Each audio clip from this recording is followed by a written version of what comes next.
tetapi terkadang kita mengalami masa-masa lesu dan masa-masa malas untuk melaksanakan ibadah dan ketaatan kita kepada Allah. Masa-masa lemah itulah yang disebut dengan masa futur. Makanya Rasulullah Shallallahu Alaihi Wasallam memang sudah memprediksi dan mengabarkan kepada kita di dalam salah satu materi keimanan kepada umatnya. Inna likulli amalin syirratun. Sesungguhnya setiap amal itu ada masa-masa turunnya, yang mana itu bisa menimpa kepada siapapun. Makanya terkenal sebuah kaidah dari para ulama ahlu sunnah. Innal iman yazidu wa yanqus. Yazidu bit ta'ah wa yanqusu bil ma'asi. Sesungguhnya iman itu bertambah dengan ketaatan dan iman itu berkurang dengan kemaksiatan. Maka itulah yang disebut dengan masa futur. Sebenarnya masa futur itu merupakan hal paling logis dalam kehidupan keimanan. Tetapi yang membedakan antara nafsul mutmainnah dengan nafsul lawamah, kalau orang memiliki nafsul lawamah, maka futurnya itu terlalu sering, bangkitnya terlalu jarang. Sama dengan analogi yang gampang begini.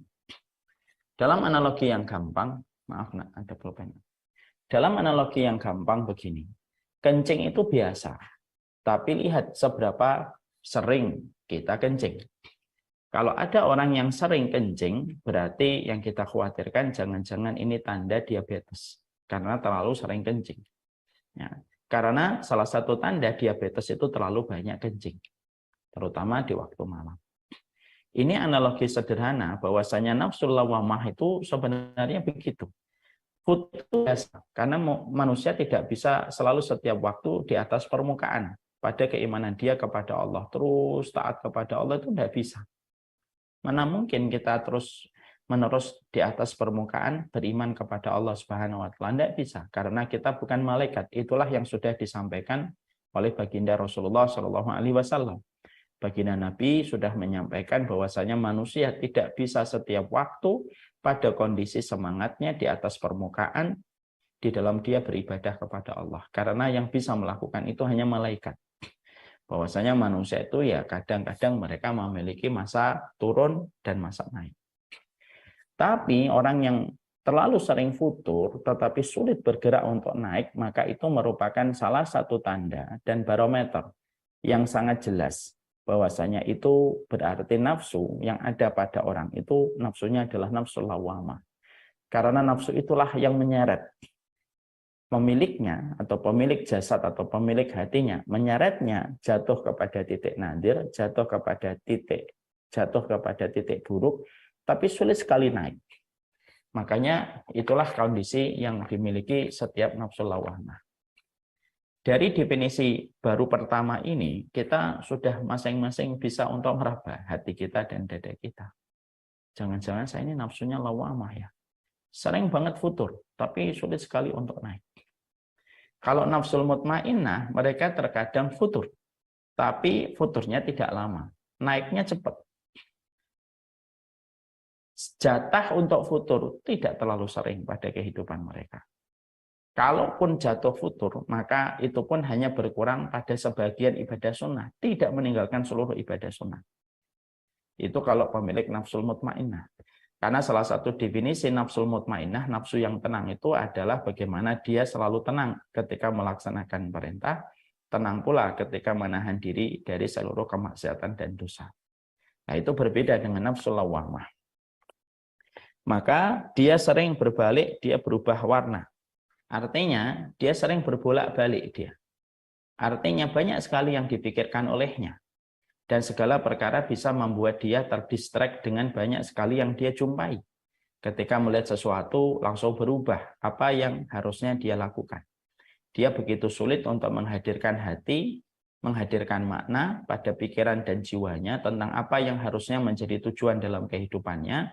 Karena kelemahan khusyuk pada hati dan pikirannya untuk berpikir pada tujuan yang telah dia miliki pada kehidupan. Akhirnya apa? Sering berbolak-balik dan berubah warna. Sering berbolak-balik itu artinya cepat sekali berubah-ubah.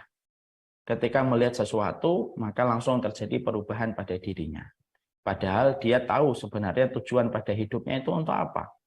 Dia sebenarnya mengerti secara basic pada hatinya dia itu menjadi hambanya Allah. Dia paling mengerti pada basic hatinya dia itu pengen hijrah.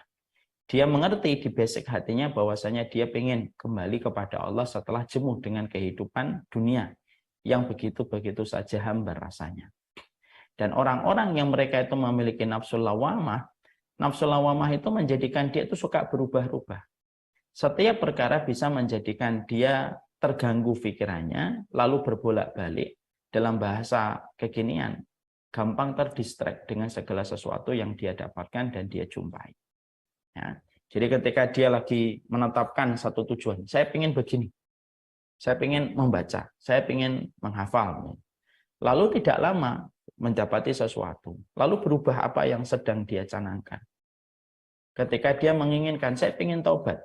Tapi setelah dia menginginkan sebuah taubat, tidak lama setelah dia menginginkan taubat, tidak lama setelah itu ada perubahan yang terjadi setelah itu. Dan perubahannya begitu cepat.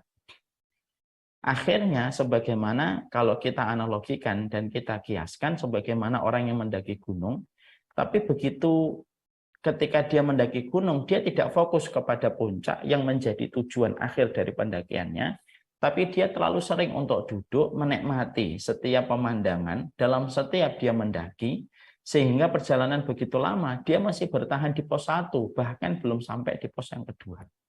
Padahal biasanya kalau naik gunung ada pos 4, dan akhirnya itu adalah puncaknya. Orang yang memiliki nafsu lawamah itu sering hanya tertambat dan tertahan di pos 1. Akhirnya banyak sekali yang mendistract pada kehidupan dia dan suka berubah-ubah gitu. Ya. Dan mereka juga suka berubah-ubah warnanya karena mereka memiliki berbagai macam pertimbangan ketika akan melakukan ketaatan.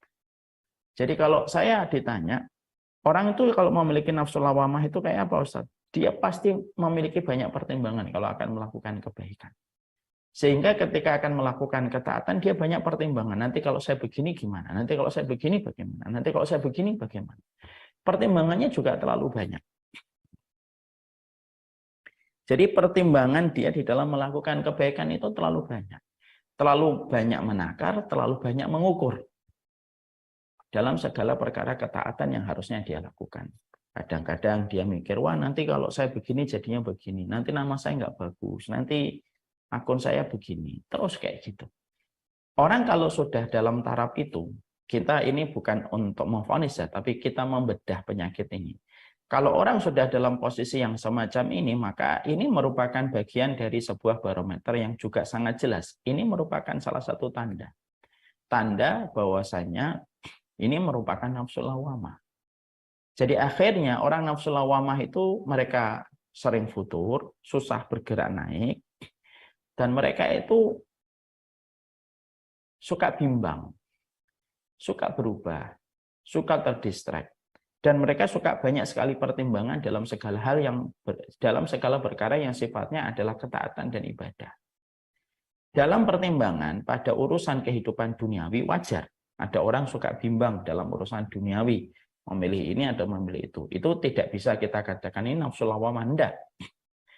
Yang dikomentari pada definisi nafsu lawamah yang disampaikan oleh para ulama tidak mengomentari pertimbangan, keputusan, menakar, mengukur dalam urusan duniawi. Dalam urusan duniawi silahkan. Ada tipe manusia kalau mereka menetapkan urusan cepat, ada yang memang kayak gitu. Dan kalau ada orang kayak gitu, nggak usah dibanding-bandingkan. Hidup tuh nggak usah membanding-bandingkan. Sebagaimana kita nggak mau dibandingkan, nggak usah membandingkan orang. Kamu sih sifatnya begini, kayak gitu tuh nggak usah. Karena sebagaimana juga kita nggak mau digituin. Dalam urusan duniawi, sah. Ada orang yang memang memiliki sifat ngambil keputusan cepat. Ya, karena berbagai macam kondisi dan latar belakang yang dia miliki. Itu mungkin kelebihan dia di situ. Tapi ada tipe manusia yang penuh pertimbangan. Kalau dalam urusan duniawi tidak ada masalah. Karena memang ada sifat manusia yang berbeda-beda yang terbentuk sesuai dengan latar belakang dan circle yang dia miliki. Yang kita bicarakan di sini bahwasanya orangnya suka terdistract, orangnya penuh pertimbangan, orangnya suka menakar. Ini dalam perkara ketaatan. Jadi dalam perkara ibadah dia itu maju mundur. Padahal kita membicarakan tentang ibadah. Akhirnya kalau ada itu, gejala-gejala itu dimiliki oleh orang, maka itu merupakan bagian dari sifat nafsul lawamah. Bagaimana kok bisa dalam ketaatan dan ibadah dia merasa bimbang dengan perkara itu? Karena sesungguhnya orang-orang yang memiliki hati mutmainnah, salah satu identitas nafsul mutmainnah itu apa? Selalu bergegas di dalam setiap ketaatan dan selalu ingin terdepan di dalam setiap kebaikan. Dan itu tidak dimiliki oleh pemilik hati yang hatinya memiliki karakter nafsul lawamah. Maka sifat berikutnya yang dimiliki oleh sifat berikutnya dari nafsul lawamah yaitu adalah kadang dia ingat, kadang dia lupa, kadang dia sadar, kadang dia berpaling. Artinya bahwasanya dia belum betul-betul 100% menetapkan bahwasanya Allah menjadi tujuan dalam kehidupannya. Sehingga bagi mereka yang memiliki sifat nafsul lawamah, maka akhirnya dia kadang tahu apa yang dilakukan itu salah, tapi kadang juga sering lupa apa yang dilakukan itu sebuah kemaksiatan dan dosa yang harusnya dia tinggalkan. Proses itu akan terus terjadi, pergejolakan itu atau gejolak yang semacam itu akan terus terjadi pada mereka yang memiliki nafsul lawamah. Sebenarnya orang apabila memiliki nafsul lawamah, itu pada dasarnya dia adalah orang yang cepat lelah dengan kehidupan. Kenapa?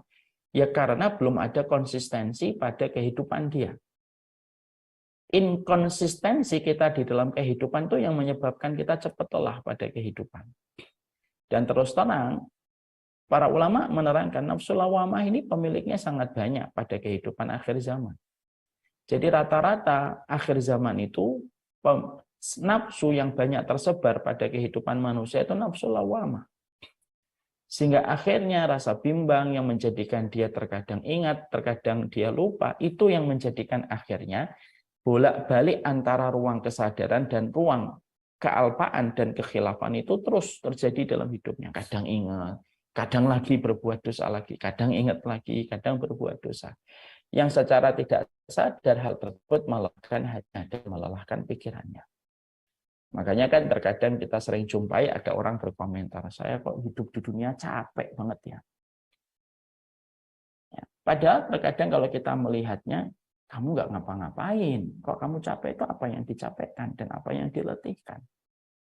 Terkadang akhirnya ketika mendapatkan komen negatif ataupun komen sinis, itu sudah menjadikan dia kelelahan. Karena apa? Pada saat itu dia sering lupa, oh ternyata menyikapi orang yang nyinyir sama kita, dolim sama kita begini. Kadang ingat, kadang lupa. Proses bolak-baliknya mereka antara ruang sadar dan ruang khilaf, ruang ingat dan ruang lupa, itu loh yang membuat akhirnya pikiran mereka itu letih dan pikiran mereka kelelahan, tanpa disadari. Tanpa disadari. Karena apa? Karena berbeda dengan orang yang fokus dengan tujuannya.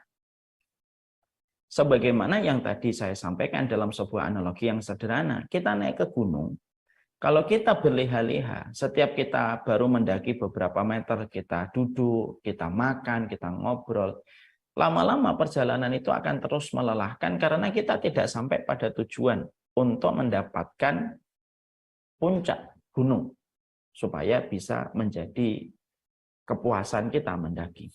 Karena sering sekali setiap mendaki itu sebentar, ngobrol sebentar ini, akhirnya apa? Lelah. Paling lelah itu kalau nggak selesai-selesai. Dan itulah yang disampaikan oleh Imam Ibnu Qayyim dan Imam Ibnu Rajab. Lalu disampaikan kadang ridho, kadang murka, kadang taat, kadang khianat, kadang cinta, kadang benci. Itulah yang disebut dengan nafsu lawamah. Jadi mereka itu, pemilik nafsu lawamah ini adalah mereka yang terus berjibaku dengan dirinya dan tidak pernah selesai dengan dirinya. Penuh pertimbangan di dalam ketaatan, penuh takaran, penuh dengan berbagai macam hal yang membuat dia terdistrak dari tujuan dia pada kehidupan. Dan itu terus terjadi di sepanjang hidupnya. Kecuali mereka yang mulai merasakan ini, lalu segera dia memperbaiki dirinya dan segera dia mengobati jiwanya untuk mendapatkan jiwa yang lebih baik daripada kondisi yang sebelumnya. Kalau ada di antara kita merasa, oh saya kok ternyata mirip ya dengan sifat dan definisi dari apa yang disampaikan pada nafsu lawamah. Maka kita harus bergegas mengobati diri kita pada nafsu lawamah untuk betul-betul menetapkan sebuah tujuan dalam kehidupan kita.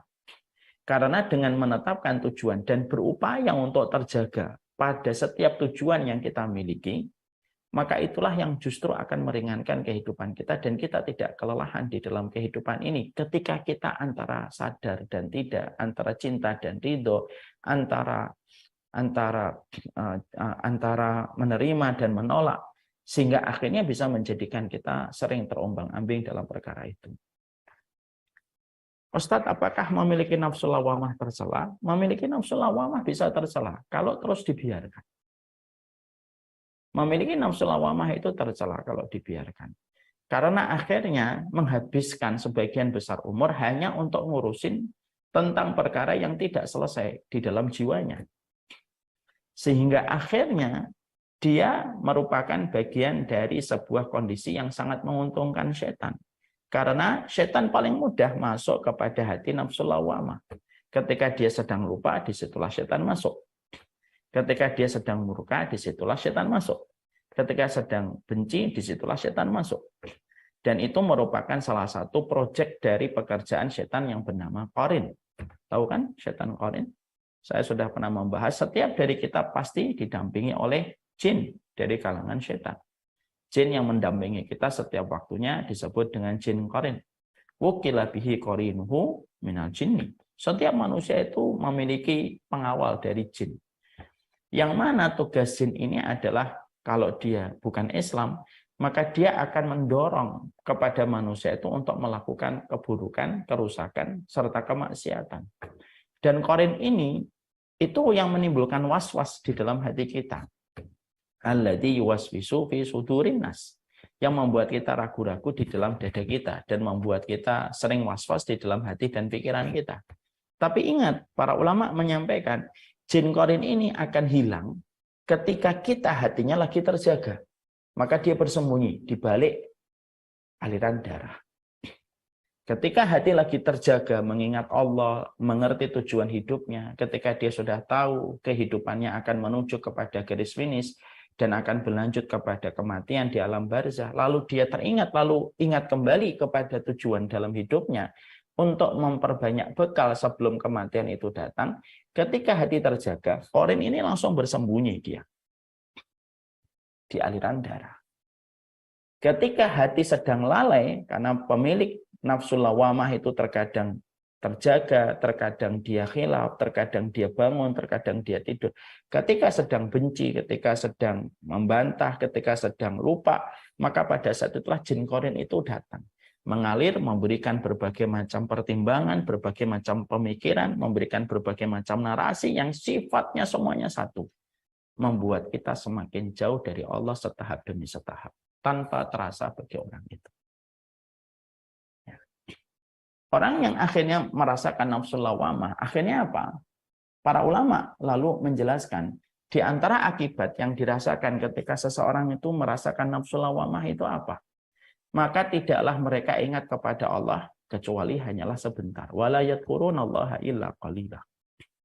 Mereka ketika ingat kepada Allah itu, ingatan mereka kepada Allah itu sebentar. Yaitu ketika hatinya terjaga.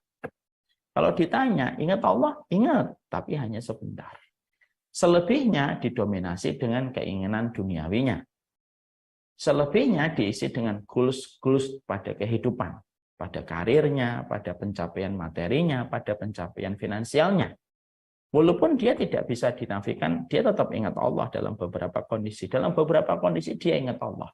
Selebihnya dia tidak ingat Allah. Yang kedua yang akan dirasakan, dia akan diberikan hukuman dengan ditariknya kenikmatan pada ibadah. Yang mana ini merupakan bagian dari sebuah adab. Ada orang bertanya, guru, saya ini banyak maksiat, tapi kok saya merasa tidak diadab? Lalu guru bertanya kepadanya, apakah kamu merasakan kenikmatan pada ibadah? Saya melaksanakan ibadah hanya sebatas formalitas. Itulah adab yang kamu tidak sadari. Jadi orang ketika sudah dalam kondisi nafsu lawamah, Orang kalau sudah dalam kondisi nafsul lawamah, yang kedua dicabut kenikmatan pada setiap ketaatan.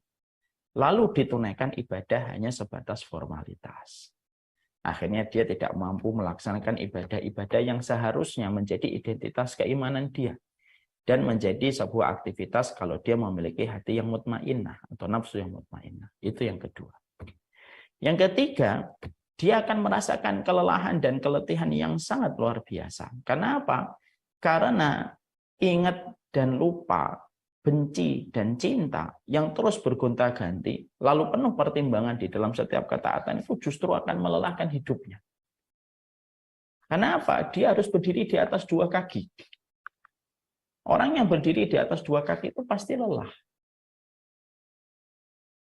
Kita tentunya paham. Kalau ada orang bekerja dalam irisan yang sama, tapi dua perusahaan yang berbeda, dia berdiri di dua kaki, itu pasti lelah. Terforsir, pikirannya juga terforsir, konflik interestnya juga banyak. Karena apa? Karena dia berdiri di atas dua kaki. Itu melelahkan.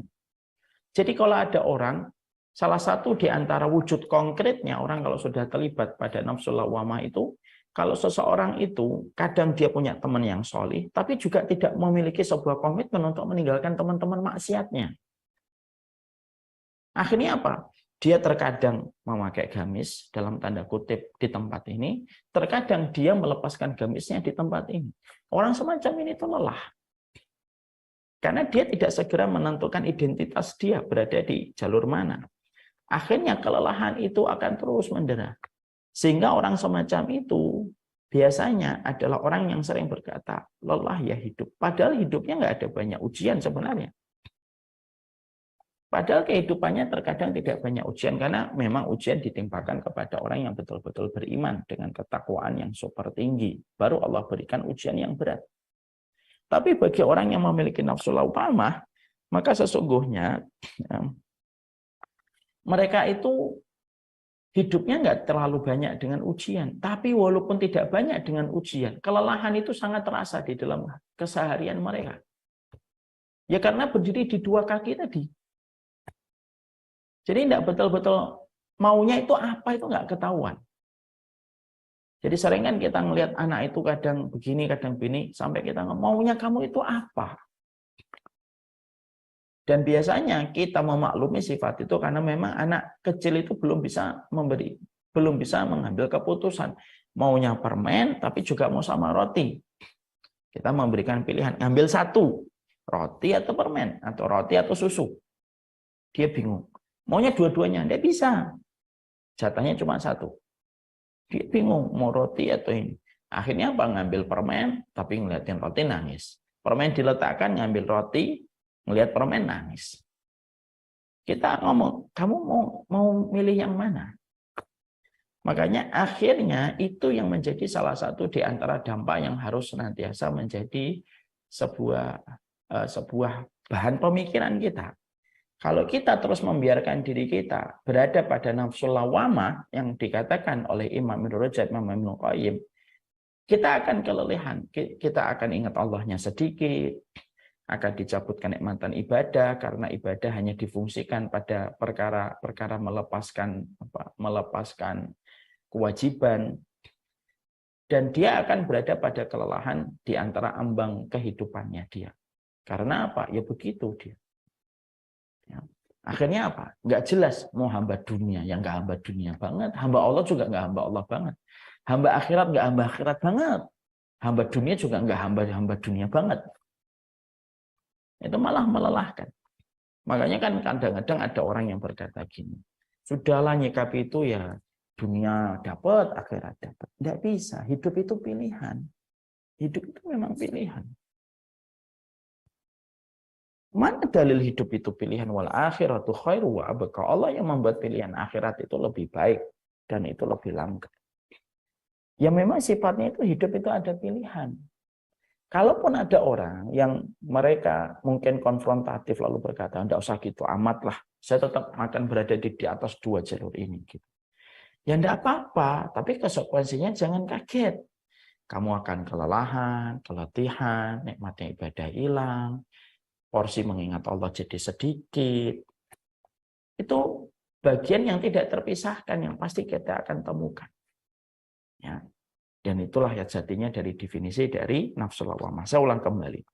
Nafsu lawamah, kata Imam Ibnu Qayyim, nafsu yang selalu berubah-ubah keadaannya, sering berbolak-balik, berubah warna, kadang ingat, kadang alpa, kadang sadar, kadang berpaling, kadang cinta, kadang benci, kadang gembira, kadang sedih, kadang ridho, kadang murka, kadang taat, kadang khianat sama Allah. Ya. Maka kondisi itulah yang disebut dengan nafsu lawamah.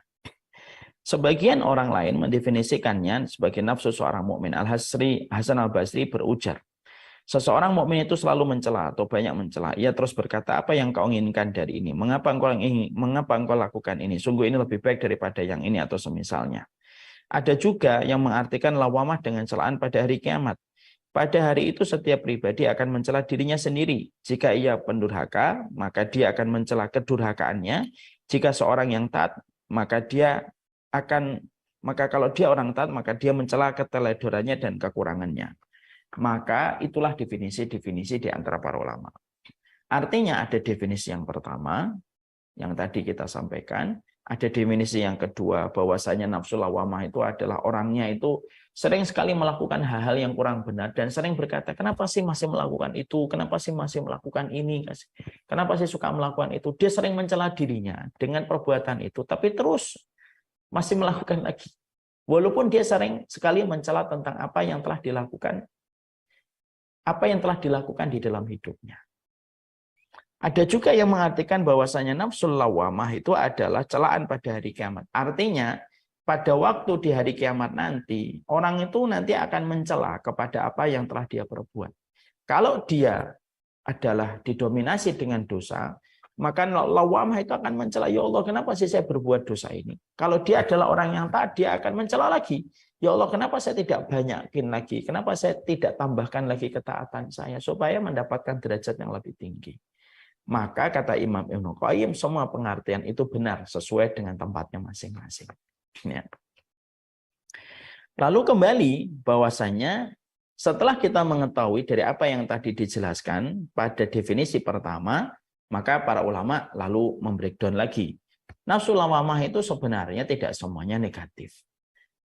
Karena nafsu lawamah terbagi menjadi dua. Ada nafsu lawamah yang tercela dan ada nafsu lawamah yang tercela, ada nafsu lawamah yang itu terpuji.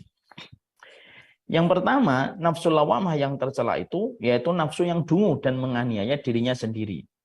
Yaitu adalah nafsu yang sifatnya sebagaimana pengertian yang pertama yang tadi saya katakan. Jadi nafsu lawamah itu yang tercela, nafsu lawamah itu terbagi menjadi dua. Ada nafsu lawamah yang tercela, ada nafsu lawamah yang terpuji. Nafsu lawamah yang tercela itu yang pertama tadi. Dan dia terus melakukan perkara-perkara yang sifatnya akan mendapatkan celaan dari Allah dan para malaikat. Karena sikapnya yang tidak konsisten, karena sikapnya inkonsistensi di dalam kehidupan itu. Ini termasuk nafsu lawamah yang tercela. Akhirnya dia terus terombang-ambing dengan sikap itu. Ke kanan, ke kiri, ke depan, ke belakang, terus. Dan ini termasuk sebuah perkara nafsu lawamah yang tercela. Ketika dia terus dalam kondisi semacam itu tidak segera menetapkan apa yang menjadi pilihan dan tidak segera menetapkan tujuan pada alur kehidupan yang dia jalani. Jadi itu yang akhirnya menjadikan seseorang itu memahami. Ya. Jadi nafsu lawamah itu tercela ketika semacam itu. Ya. Makanya tadi saya menyampaikan dampak dari nafsu lawamah itulah yang akan menjadikan berbagai macam buah pahit yang dia rasakan pada kehidupan. Lalu dikatakan di sini, nafsu lawamah sendiri, maka ada nafsu lawamah itu yang tadi tercela. Ada nafsu lawamah yang baik, yaitu adalah nafsu lawamah adalah nafsu yang selalu mencela pemiliknya karena kekurangannya dalam ketaatan, padahal dia berusaha sekuatnya. Ini sebagaimana pengertian nafsu lawamah yang kedua, yaitu adalah ketika seseorang pada hidupnya dia lalu menyadari kekurangannya, lalu mencela. Di mana aksi mencela dirinya itu untuk mendorong dirinya supaya lebih baik. Jadi ada sebuah self-talk kepada dirinya. Ada sebuah upaya untuk bicara kepada hatinya. Ini nggak benar ini kayak gini nih. Karena kalau orang sudah memiliki nafsu la'amaratun bisu, nafsu kalau sudah nyuruh pada perkara buruk, orang kalau sudah parah, dia melakukan dosa itu nggak akan pernah ada kata penyesalan dan tidak ada kata dialog pada hati. Itu kalau sudah parah nafsu itu. Tapi kalau ada orang melakukan dosa, lalu di dalam hatinya masih terbetik sebuah dialog, kok melakukan ini ya? Kok kamu tega ya? Kok kamu masih kayak gini? Kok kamu masih marah ya? Kok kamu menahan ya hartamu? Kok kamu nggak memberi maaf ya? Di dalam hatinya sudah ada tema-tema itu muncul di dalam hatinya. Lalu akhirnya apa yang ada pada tema di hatinya itu mencela kepada nafsunya. Kenapa sih kamu masih gitu? Kenapa masih begini? Kenapa kamu beginiin dia? Kenapa kamu nggak ngasih gini? Kenapa kamu sujudnya nggak lebih panjang? Kenapa tadi malam nggak sholat malam? Kenapa kamu nggak mulai untuk puasa sunnah? Ketika ada orang mendapati perbuatan-perbuatan itu, lalu muncul di dalam hatinya rasa penyesalan dalam bentuk dialog dengan tema-tema itu atas kekurangan dia, maka ini termasuk nafsu lawamah yang terpuji.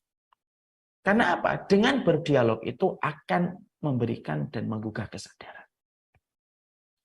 Jadi kalau ada orang dari pengertian ini, maka kita bisa untuk mengatakan begini. Orang yang melakukan dosa itu secara pengertian nafsul lawamah dengan nafsul la'amaratun bisu setidaknya dua. Ada orang kalau melakukan dosa selesai, tenang aja. Tidak ada di dalam hatinya perasaan menyesal, tidak ada di dalam hatinya itu perasaan untuk mencela atas perbuatan yang baru dia kerjakan. Tidak ada. Dia betul-betul dalam kondisi sudah betul-betul terbiasa dengan dosa itu. Penyesalan tidak ada. Munculnya tema-tema pada hatinya untuk menjadikan dia merenung tidak ada. Ini orang yang sudah sadis. Kalau dalam bahasa mungkin percakapan ini bengis banget dalam dosa. Kenapa? Sudah biasa banget. Zina sudah biasa banget. Udah zina, setelah itu zina mandi, pergi, jalan biasa. Tidak ada di dalam hatinya. Kenapa kamu zinai dia? Tidak ada. Kenapa kamu tadi begini? Tidak ada. Hilang itu. Semua perkara itu hilang. Itu kalau sudah parah. Tapi kalau ada orang ketika dia melakukan dosa, lalu dia masih terbersit di dalam hatinya, ada dialog, yang mana dialog itu tidak ada yang bisa mendengar kecuali dirinya sendiri. Lalu mendengar dialog itu mencela dirinya atas perbuatan itu. Kenapa kamu begitu? Kenapa kamu mengginiin dia? Kenapa kamu nggak kasih dia maaf? Kenapa kamu mempertahankan emosi kamu? Kenapa kamu suudon sama ini? Kenapa kamu suudon sama dia? Kenapa kamu begini? Walaupun mungkin itu tidak terucap dan tidak terdengar, lalu tidak melewati lisan, tapi kalau ada yang semacam itu lumayan. Bahwasanya dia masih memiliki nafsu lawamah yang baik, yang terpuji. Karena di balik dialog itu memunculkan itu berarti ada kondisi hatinya itu yang masih bersih. Jadi di permukaan hatinya itu ada yang masih bersih. Di permukaan hatinya ketika masih ada yang bersih, itulah yang memunculkan dialog-dialog untuk mencela atas apa yang dia kerjakan ketika melakukan dosa. Ya. Jadi akhirnya itu yang menjadikan dia itu masih memiliki kebaikan kalau semacam itu. Ya. Makanya Masya Allah, inilah yang menjadikan kita itu mulai ngeraba. Saya ini kalau melakukan dosa, kok merasa bersalah enggak? Perasaan merasa bersalah itu tidak bisa dirasakan sama orang kalau hatinya sudah hitam legam sebagaimana wajan yang terbalik. Karena kalau hitam sudah legam, maka dia tidak bisa sama sekali mengenal ma'ruf dan mungkar. Jadi kalau seluruh, karena hati itu kan ada permukaannya, kayak bulan ada permukaannya. Ketika sudah hitam dengan dosa terus titik-titik hitam itu banyak, sampai betul-betul hitam legam, kata Rasulullah, la ya'rifu ma'rufan wa la yungkiru munkaran. Kata Rasulullah itu apa? Kalau hatimu sudah hitam black, betul-betul dark, itu hitamnya gelap, maka sesungguhnya kamu tidak akan pernah mengenal yang ma'ruf, juga tidak akan mungkin mengenal yang mungkar. Tapi kalau di permukaan hati kita masih ada beberapa space yang putih, space yang putih ini yang akan memberikan beberapa hal. Salah satunya yang masih dilakukan sama permukaan hati yang putih itu apa? Dia akan mencela terhadap apa yang telah dia kerjakan. Ya. Makanya dia akan mengatakan, kenapa kamu melakukan itu? Kenapa kau sedekahnya cuma segitu? Kenapa nggak ngasih dia? Jadi itu terus ada, kenapa kamu marahin suamimu padahal dia sudah berusaha baik? Kenapa kamu marahin istrimu padahal istrimu sudah berkorban? Perasaan itu muncul. Bahkan kadang-kadang ketika bertengkar, lalu ada perasaan pingin minta maaf, lalu kita ada di dalam hati kita itu sebuah bisikan ngomong gini, buat apa sih bertengkar kayak gini? Gitu. Itu berarti muncul pada permukaan hati yang putih.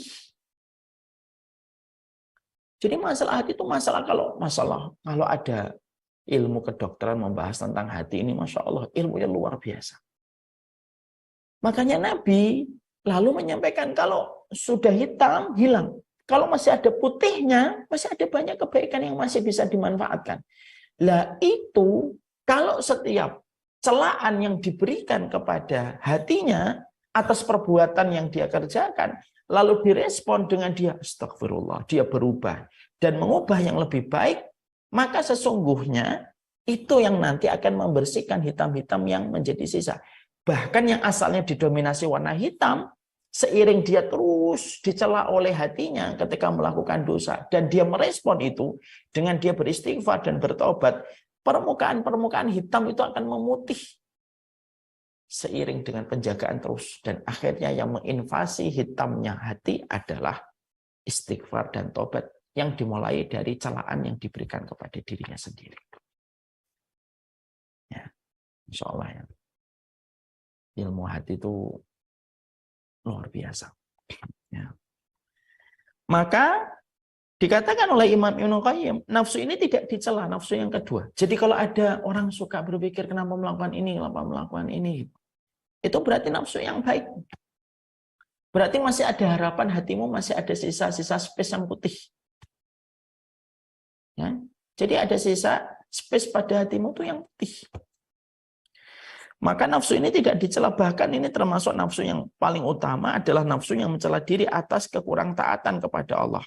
Dia siap menerima celaan di dalam menggapai ridhonya. Maka dia tidak pernah puas dengan ketaatan yang dia kerjakan. Berbeda dengan orang yang puas atas amal yang dikerjakan dan tidak dicela nafsunya. Lalu dia tidak siap menerima celaan dalam menggapai ridhonya. Nafsu semacam inilah yang dicela oleh Allah. Jadi nafsu lawamah ketika akhirnya menjadikan manusia merasa kurang ketika dia sering dicela oleh nafsunya atas apa yang menjadi kekurangan dirinya, atas dosa yang dikerjakan olehnya, maka itulah yang akhirnya akan membimbing dia menuju kepada apa yang dia inginkan, yaitu ridhonya Allah. Ketika dicela itu maka dia bertobat, beristighfar, tidak pernah merasa kurang, dan itu akan menjadi sebuah poros kebaikan. Ya. Jadi disitulah akhirnya kita memahami betul ya. Disitulah kita mengerti bahwasanya itulah yang kita harus paham tentang nafsu lawamah.